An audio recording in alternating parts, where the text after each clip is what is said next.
Joyce Batista da Silva, assunto: lotação excessiva do jardim de infância. Convido a senhora Joyce para que faça assentamento.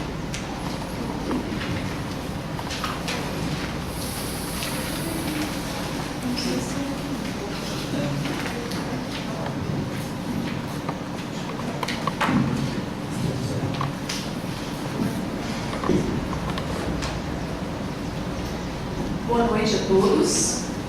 Hoje eu vim conversar sobre um assunto muito importante para mim, como mãe, e eu acredito para vocês também.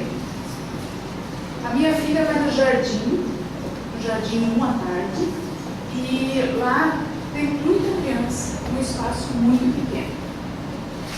Eu andei lendo alguma coisa sobre isso, e tem uma lei complementar que diz que para cada professor, no máximo 15 alunos. Então lá já tem duas vezes esse número, já tem 30 crianças.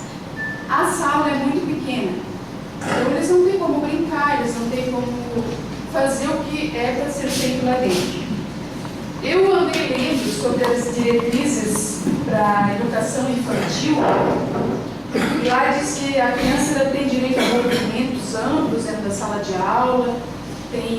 Só que lá não tem como fazer isso. São muitas crianças e o lugar, a sala é muito pequena.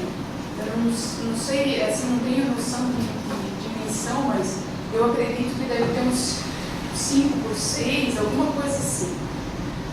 Lá nas diretrizes dizia também que deve ser oferecido condições e recursos para a criança. Lá não tem condições de ficar 30 crianças lá dentro. O calor, é muito calor, muito quente, tem o ar-condicionado, só que a sala é aberta em cima, não tem janelas, então o ar-condicionado funciona quase de varde lá, porque é quente lá dentro da sala, porque eu já estive lá. O sol da tarde pega ali naquela porta, a única porta que tem o sol da tarde pega todo lá. As crianças ficam super irritadas, eu sei porque eu tenho a minha lá. Chegam cansadíssimas e irritadas em casa, porque devido ao espaço mesmo. Eu conversei com a professora, conversei com a diretora da creche e conversei também com a secretária. Elas me atenderam muito bem e me disseram que elas têm que esperar 30 dias para que aconteça alguma coisa. Só que 30 dias é muito tempo. Então as mães vão acabar não levando as crianças devido a isso, devido à superlotação que está lá dentro.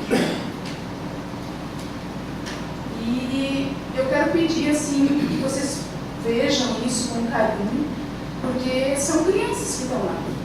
Então eu acredito que não é só eu que estou descontente, muita gente está. Então era isso que eu queria dizer e peço que vocês observem isso com carinho. Obrigada. Mais alguém comentar no assunto? Também escrita de Bruna Leu.